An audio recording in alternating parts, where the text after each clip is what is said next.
Intercepted at sea and detained for days, Gaza flotilla activists accuse Israeli forces of physical and sexual abuse. Allegations now submitted to the International Criminal Court. The sort of more widespread, indiscriminate abuse that the Israelis inflicted upon us, from my perspective, is undeniable. And it seemed to me, at least, that they were under much more direct orders to inflict violence on us immediately. Growing outrage but little action. Why are Western governments still shielding Israel from accountability? We speak to a British member of parliament. We need to do a great deal more than we're currently doing to put pressure on the far-right Netanyahu regime, which I think is undertaking atrocities, quite frankly, in Gaza. Hello, I'm Rida Fakhri. Welcome to the program. Israel has faced strong criticism from some of its traditional allies following the interception of the global Sumud flotilla by Israeli forces and the abduction of hundreds of activists who were on board more than 50 ships carrying humanitarian aid to Gaza. They were all forcibly taken to Israel. What happened next prompted rare outrage from Western governments. Don't shout! Don't shoot! They came with lots of pride as big heroes. See how they look now. See how they look now. Not heroes or anything. Terror supporters. Palestine!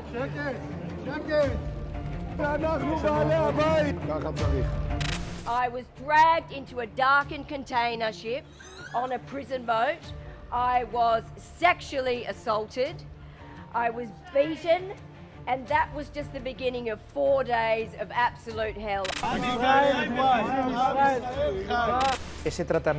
That treatment is monstrous, it's disgraceful, it's inhumane. I demand a public apology from Israel. Israel's National Security Minister Itamar Ben-Gvir, seen in this footage taunting international activists, was banned by France from entering its territory. The French government criticized, quote, his unspeakable actions towards French and European citizens. Alex Colston, an American journalist, was one of more than 400 people who took part in the flotilla. He joins us now.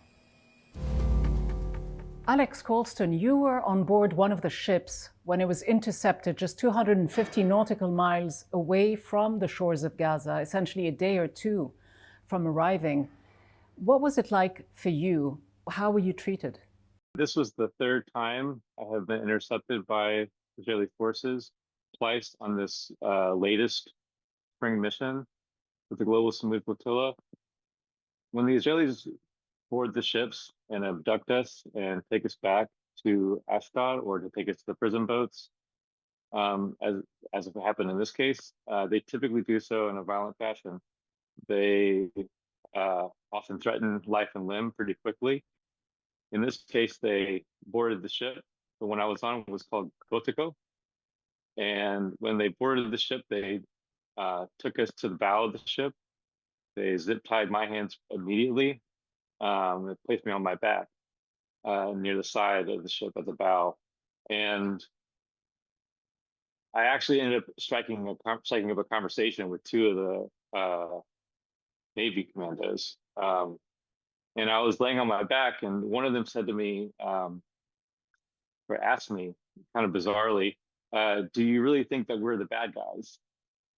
And I was like, of course, look at yourself. Look at what you're doing to us right now. And then after that happened, and we were talking, another sort of more severe commando, put his foot on me and started joking about kicking me overboard. And again, my hands were zip tied behind my back.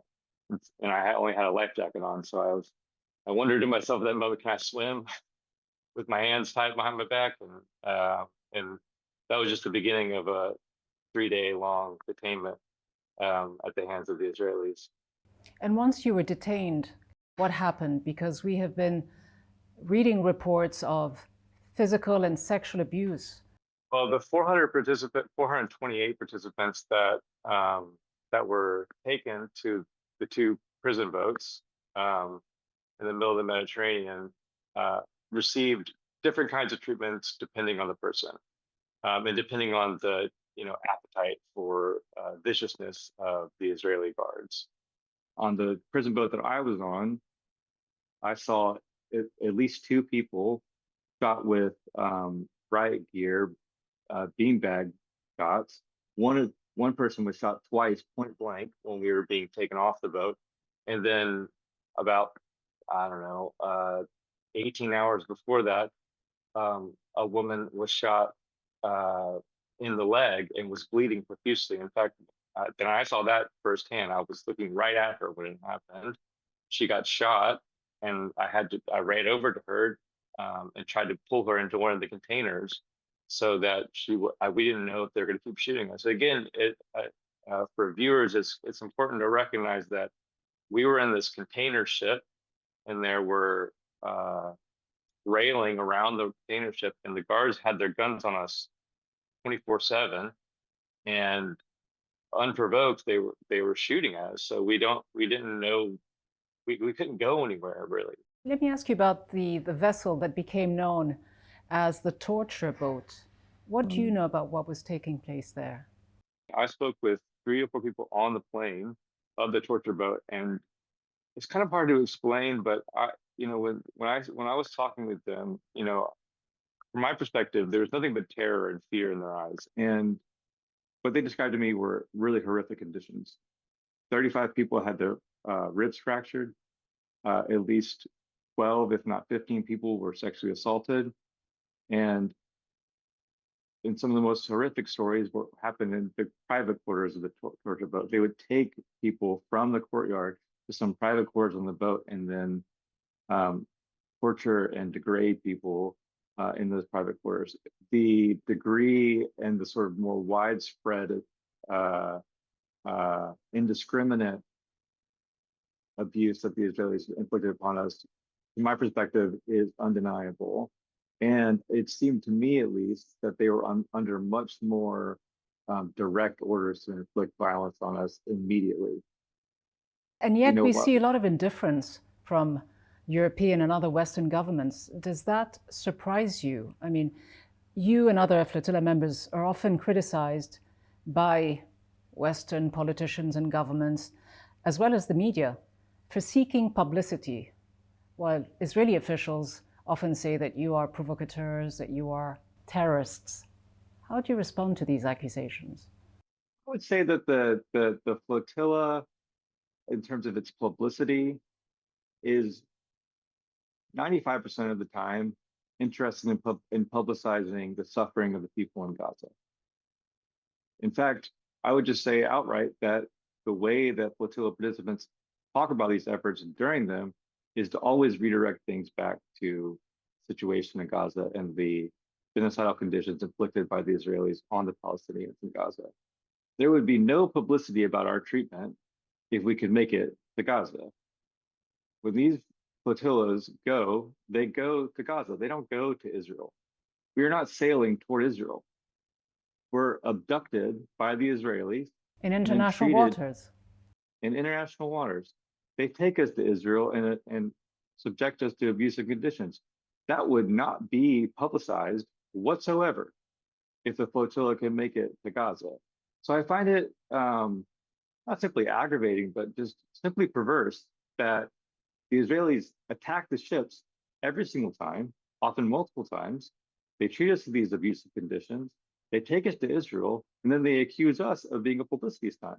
So there's a remarkable escalation on Israel's part to criminalize and tar us. And again, we're just sailing on some boats with like basic humanitarian aid, looking to support people in Gaza. And of course, yes, does that require confronting the naval blockade? Totally it does. But if the naval blockade wasn't there to begin with, we would not sail. One of your colleagues said, "We were put in cages." He also argued that Ben-Gvir is not an isolated extremist, but part of a system that is designed to, quote, break you as a human being. Would you agree with this depiction? I would definitely agree with this depiction, not only because of our own experiences, but because if you listen to any of the testimonies of Palestinian political prisoners, over 9,000 of them, they say the same thing. They say the same thing, and the conditions are in fact worse for them. This treatment is in fact worse for them.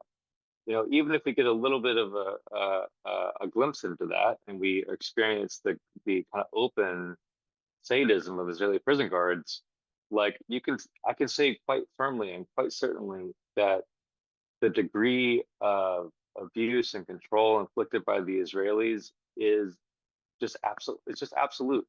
They have absolute control over you, and that gets amplified on the when it comes to the treatment of Palestinians. But from my perspective, like the aspect of Israeli control extends across the entire situation. Can't get any humanitarian aid into Gaza because of Israeli control. Can't sail sailboats to Gaza because of Israeli control. Can't have basic human rights and dignity within their captivity because of Israeli control. If any of those aspects of Israeli control were eased, there would be magnitudes less to report and talk about. The reason much of this seems to continue is because of the complete impunity that Israel enjoys. It has its closest ally, the United States, the most powerful country in the world, firmly on its side, no matter what violations it commits. But public opinion seems to be shifting in the US. Are we beginning to see a fracture, or is it still business as usual? I think in the United States there is a shift. The degree of the shift remains to be seen. I am personally a bit skeptical about what these shifts entail and what they actually ultimately mean. So in the case of the weapon shipments and stuff like this, of course it's true that Israel can't do everything that it does without U.S. support and U.S. weapon shipments, but it also, strangely, the fact of Israeli occupation and the fact of genocide and ethnic cleansing and the process of that, the long-standing historical process of that, is not being interrogated. That's left off the table. How much is the media to blame for this as well? As someone who has covered the situation of Palestinians for quite a while, what is the main gap that you see in the narrative? Yeah, that's a great question, actually. And I think my first response is that people should understand that the Palestinian struggle, over 7 decades long, is a struggle for freedom and to be on their land. It's one that's been going on for a lot longer than, say, what happened on October 7th. It's had multiple, historical stages and episodes, and that even if people are paying attention now, and they should be paying attention now, that people should understand that this has been a fight for the freedom of the Palestinians for a very long time. And the Israelis have attempted to exterminate and extinguish the Palestinian resistance in Palestine for a very long time. Now, of course, people have seen the brutality of the Israeli occupation. They've seen the brutality of US-backed violence, not simply in Palestine, but across the region. And so I would wish that people would question on some level the geopolitical justification for Israel's apparent right to dominate whoever they want to. Where does that come from? How is that possible? People talk a lot about, Israel's right to existence or what have you, but okay, if the existence entails all these things, well, what does that mean? What kind of state is this? What kind of state can do this to people? What kind of state can kidnap people in international waters? What kind of state can bomb, stateless people for over, almost 3 years now?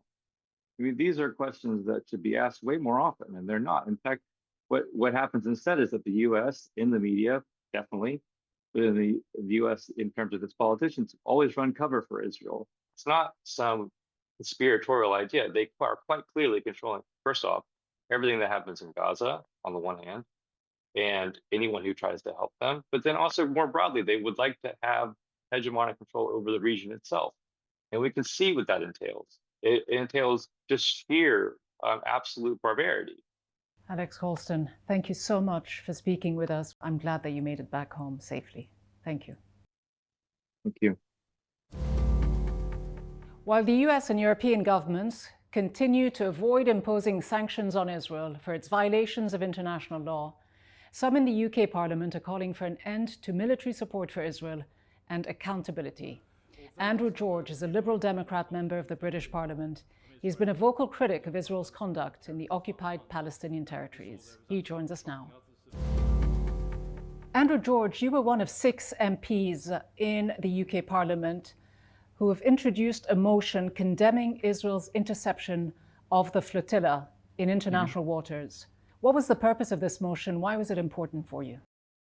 Well, I think it's very important that British parliamentarians express their view about the atrocities going on in Gaza. We have done for some time, and the purpose of the motion was simply one of a large number of initiatives which have been happening in the British Parliament to express our views, to put pressure on the UK government to do a great deal more than they currently are, to in turn put pressure on the far right Netanyahu regime to stop the killing and to bring peace to Gaza, to bring in journalists into the area, to bring aid into the area. In fact, actually take the IDF out and bring in international peacekeepers. But will it do any of these things, given the fact that only 24 MPs signed this motion? That's out of 650, less than 4% of the British Parliament. I mean, critics might say it's very minimal and largely symbolic.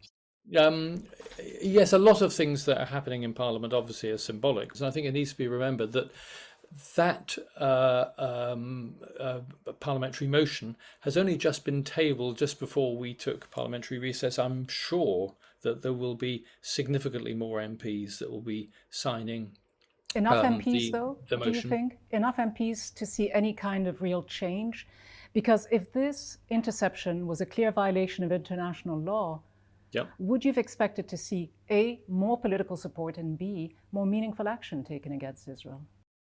Well, I think it's really important that we do and say as much as we can in order that we get the message across. And so, the tools available to members of Parliament in the UK are, limited. We have, for example, the motion which you've identified. We have a number of other methods by which we can hold our own government ministers to account. The British government have got history in this part of the world, and I think it's really important that we're not we don't appear to be turning our backs on the people from that area, because the way that we've left the region is a manner in which contributed to the conflict and division which is indeed going on now. And having visited the occupied Palestinian territories just over a year ago, there's a great deal more that we can do for Palestinians throughout the region. What should happen next? What can the UK government, indeed, what should the UK government do? Should there be sanctions, suspension of trade agreements, measures taken against individual ministers? Well, to be fair to the government, they have taken minimal, action, including against against individual ministers in the government. But I do think that there's a great deal more that they can do to curb the risk of British arms ending up with the Israelis. I think at the moment that although they are stopping direct supplies, they're not stopping indirect supplies of those arms. The second thing is that there is still trade going on between the illegal so-called settlements in the occupied territories and our country, and I think we need to do an enormous amount more to show our disapproval of those illegal settlements by absolutely stopping any route by which trade can continue. And I think, we should be working towards bringing international peacekeepers into that region. It's quite clear that the IDF are being commissioned by the far right government to engage in a level of militaristic activity in the area, which is causing a continuation of an appalling humanitarian crisis there. Your party, the Liberal Democrats, was the first major British party to call on the UK government to ban all military exports to Israel. In fact, you have called on the UK to stop sending weapons to Israel. Is it wishful thinking, though? We have put pressure on the UK government, and they did announce last autumn that the British government now recognises the existence of the Palestinian state. which was a significant step forward, and that would not have happened if there had not been very significant pressure from British parliamentarians, from the Liberal Democrats, by myself, others who have continued to mount pressure on the government. So it's certainly not wishful thinking, and it is proving to be effective. Although I have to say the government are being very slow in their response. You're one of the few MPs who've actually visited the occupied Palestinian territories last year. As you say, you were in the West Bank. You wrote reflections about your trip based on everything you've seen and heard in the West Bank, or in Gaza, or in what's going on in Lebanon. How would you describe it? What I witnessed in the West Bank, in the occupied Palestinian territories, was really Israeli complete control over that territory, and what can only be described as an apartheid regime. To be honest, I think that the manner in which the Palestinians are now being treated and have been treated is one which I think brings shame on those moderate and liberal Israelis who I know do not approve of the behaviour of the far right Netanyahu regime and the way that they're treating Palestinians. So I mean, we do need to find common cause. From what you can see, does it meet the standard definition of a genocide, of ethnic cleansing? Because I know that you believe words are extremely important.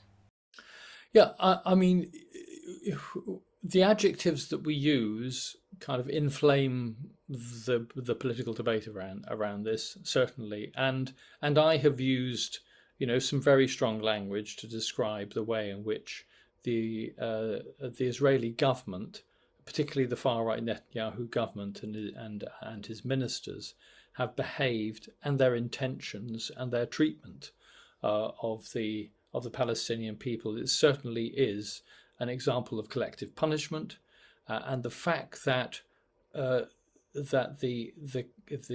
government are being quite properly investigated for undertaking a genocide in the country, I think is the right thing to do. I'm not a lawyer.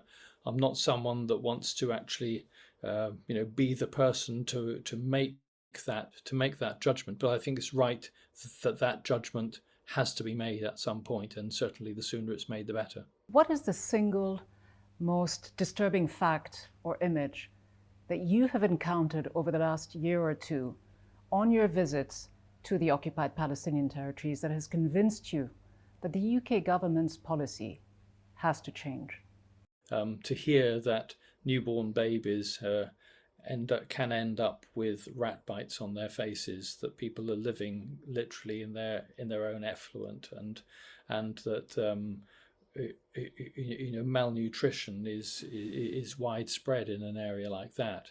That is something which no country, I think, can simply stand by and say is in any way acceptable. And that's why the flotilla may well have been symbolic, but it was very important that it drew attention to the atrocities in the area. When I was there, I mean, travelling through the occupied Palestinian territory, it was quite clear that if there weren't settlements in any area, or Palestinian communities which had been closed off with Israeli gates, then there were army checkpoints and lookout towers. You also have publicly stated that you are against the use of the term settlers. How would you suggest that they be referred to? I would describe them as unwelcome colonialists that have no place in the occupied Palestinian territories. I mean, if they were invited in and welcomed and settled into the community alongside and integrated with everyone else, that would be a different matter. But it's not. It's forceful. It's unwelcome. You said moments ago that no country should accept what is going on. No country should stand by while these violations are being committed by the Israeli government. Yet they all do, except for a handful of European nations. Every country in the Western world is standing by. Are you surprised by this indifference, by this complicity? Well, I don't think, to be fair, that the British government are indifferent, and certainly the vast majority of MPs in Parliament who engage in the debate about the issue make very clear their extreme displeasure at what is going on in the region. So we're certainly not standing by, and there's certainly no complicity. Member of Parliament Andrew George, thank you so much for your time. It's a pleasure. Thank you very much. Now, while some European governments and a growing number of parliamentarians, including Andrew George here in the UK, are speaking out against Israel's actions and calling for meaningful consequences, words alone are no substitute for action. The question is not whether political leaders will condemn what is happening to their own citizens. It's whether their conspicuous silence on Israel's inhumane treatment of Palestinian detainees has paved the way for the current abuses. The real test now is whether they're prepared to act on their condemnations of Israel's abuse of Western activists and the well-documented abuses inflicted on the people of Palestine and now Lebanon. From me, Rita Fakhri, and the entire team, thanks for watching.